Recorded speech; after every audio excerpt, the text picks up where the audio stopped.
பரிசுத்த ஆவியானவர் நம்மிடத்திலே எப்படி பேசுகிறார்? நம்முடைய இருதயத்திலே சில உணர்வுகளை கொண்டு வருகிறார்.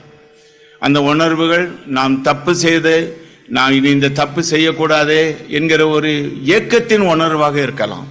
இல்லாவிட்டால் இவ்வளவு நாளும் நான் ஆண்டவராய் இயேசு கிறிஸ்துக்காக திறம்பட செய்யவில்லையே என்கிற ஒரு வருத்தத்தின் விருப்பமாக இருக்கலாம்.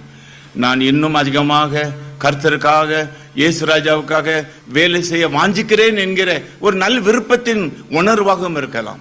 ஆனால் இவ்விதமான உணர்வுகள் எல்லாம் மனிதனுடைய இருதயத்திற்குள்ளே சாதாரணமாக வருவது இல்லை. உங்களுடைய இருதயத்திலே, உங்களுடைய ஒவ்வொரு இருதயத்திலேயும் பரிசுத்த ஆவியானவர் வித்தியாசமாக பேசலாம். என்னுடைய இருதயத்திலே பேசுவது போல பரிசுத்த ஆவியானவர் உங்களிடத்திலே பேச மாட்டார். உங்களிடத்திலே சொல்லுவது போல உங்களுடைய மனைவியிடத்திலே சொல்ல மாட்டார். உங்களுடைய மனைவியுடைய விருப்பத்தை போல உங்களுடைய விருப்பம் மாறுவதற்கு உங்கள் ரெண்டு பேருடைய ஜபமும் சேர்ந்து உதவி செய்யும். அதுபோல உங்களிடத்திலே பரிசுத்த ஆவியானவர் உணர்த்துவதும் என்னிடத்திலே பரிசுத்த ஆவியானவர் உணர்த்துவதும் நாம் ஜபிக்க அது ஒரு முழுமையான ஒன்றுக்கு நேராக நம்மை வழி நடத்தும். பல முறைகளிலே கர்த்தராய் இயேசு கிறிஸ்துவை நாம் நேசிக்க வேண்டியவர்களாக இருக்கிறோம். கர்த்தராகிய இயேசு கிறிஸ்துவை அனுதினமும் பின்பற்ற வேண்டியவர்களாக இருக்கிறோம். கர்த்தராகிய இயேசு கிறிஸ்துவுக்குள் நிமிஷந்தோறும் தங்கி இருக்க வேண்டியவர்களாக இருக்கிறோம்.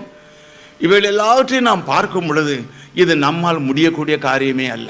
ஆனால் இது பரிசுத்த ஆவியானவரால் நிச்சயமாக முடியக்கூடிய ஒரு எளிமையான ஒரு காரியம்தான். அதற்காகத்தான் நீங்களும் நானும் பரிசுத்த ஆவியானவருடைய உணர்த்துதலை உணர்ந்து கொண்டே இருக்க வேண்டும். பரிசுத்த ஆவியானவர் என்னிடத்தில் என்ன சொல்லுகிறார்? ஆவியானவர் என்ன சொல்லுகிறார் ஏனென்றால் நீங்கள் நன்றாக மனதில் வைத்துக் கொள்ளுங்கள். ஆதியாகமத்தில் இருந்து மல்கியா தீர்க்கதரிசி வரைக்கும் யெகோவாவின் காலம். ஆதியாகமத்தில் இருந்து மல்கியா வரைக்கும் பழைய ஏற்பாடு முழுவதும் யெகோவாவின் காலம்.